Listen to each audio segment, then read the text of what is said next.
Hello friends, आज मैं आपको बताऊंगा कि कौन सी एंटीबायोटिक इंजेक्शन आता है जो कि पशुओं के दूध को कम नहीं करता या उसका असर दूध में नहीं रहता है और साथ में पशुओं के लिए ज़्यादा बेनिफिट होती है, फ़ायदा अच्छा करती है। कौन से रोगों के अंदर आप उस तरह की एंटीबायोटिक का उपयोग किया जाता है यदि आपके पशु में, वह कौन से एंटीबायोटिक इंजेक्शन आता है उसके बारे में आज की वीडियो के अंदर आपको बताया जाएगा। बहुत इस तरह के वेटरनरी कमेंट्स कर रहे थे कि सर इस कौन से ऐसी एंटीबायोटिक इंजेक्शन आता है जो पशुओं में कई रोगों के अंदर अच्छा काम भी करे, साथ में पशुओं में किसी भी तरह का जो पशु में दूध देने वाले पशुओं में दूध की मात्रा भी न करे और अदर भी इन्फेक्टेड न करे। तो वीडियो छोटे बनाई गई है। चैनल पर नए आए हैं पहले चैनल को सब्सक्राइब कर लें, साथ में बेल आइकन और ऑल वाला ऑप्शन दबाएं। आपको पता है कि चैनल पर सही सटीक और साइंटिफिक मेथड से आपको जानकारी दी जाती है। देखो, सबसे पहले मैं आपको बताना चाहता हूं कि ऐसी कौन सी एंटीबायोटिक होती है।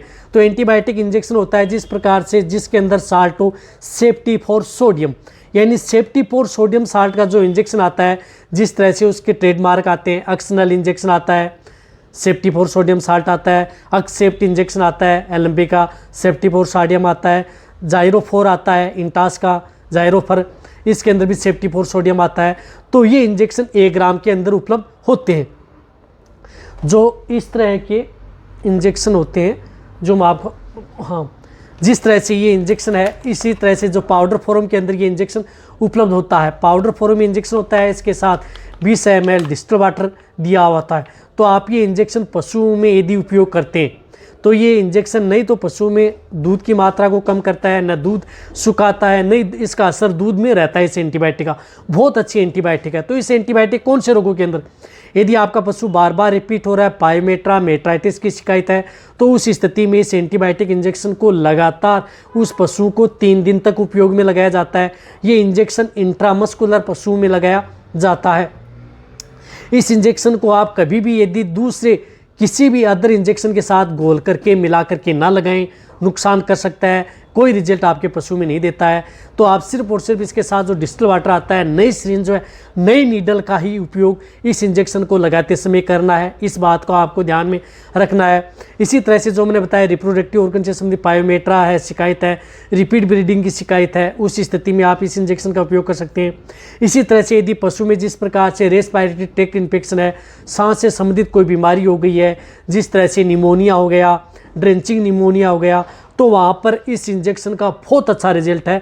यदि पशुओं के फेफड़ों के अंदर यदि पानी चला गया या कोई दवा चली गई तो वहाँ पर आप इस इंजेक्शन का उपयोग अपने पशुओं में करा सकते हैं। सबसे ज़्यादा बेस्ट रिजल्ट पशु में देता है। इसी तरह से ये इंजेक्शन यूरिनरी ट्रैक्ट इन्फेक्शन है, मूत्र नलिका से संबंधित कोई भी संक्रमण यदि पशु में हो जाता है तो इस इंजेक्शन यानी इस साल्ट का, सेफ्टी फॉर सोडियम साल्ट के इंजेक्शन का उपयोग किया जाता है, जो कि पशुओं के लिए बहुत ही अच्छा रिजल्ट पशु में देता है। तो आप अच्छी तरह समझ गए कि ज़्यादातर जो ये मेन रोगों के अंदर जो मैंने बताया कि पशु में respiratory tract infection, urinary tract infection और साथ में जो मेट्राइटिस, पायोमेट्रा या पशु में रिपीट ब्रीडिंग की शिकायत है, पशु गर्भ नहीं ठहर पा रहे हैं, तो उस स्थिति में आप पशु की बच्चेदानी की जो सफाई करवाते हैं तो वहाँ पर आप इस इंजेक्शन का उपयोग साथ में अपने पशुओं में अपने वेटेरिनियन से करवा सकते हैं यदि आपको अच्छा रिजल्ट लेना है। लगातार आप 3 दिन डोज दिला सकते हैं। यदि कोई जिस तरह की डिजीज़ है तो उसको आप रिपीट 12 घंटे या 24 घंटे बाद में आप इसको रिपीट कर सकते हैं क्रिटिकल स्टेज के अनुसार। देखो, आप अच्छी तरह समझिए कि कौन सा इंजेक्शन आता है, कितनी डोज देनी चाहिए, कितने दिन उपयोग करना चाहिए। इसी तरह से कौन से ऐसे इंजेक्शन आते हैं उनके बारे में भी आपको इस चैनल पर छोटी वीडियो मिल जाए। तो इस चैनल की वीडियो जितना हो सकता है पशु पर वेटरनरी उनके साथ शेयर करें। इसी तरह की नॉलेज इस चैनल पर ऐसी अच्छी वीडियो देखते रहें। थैंक्स, धन्यवाद।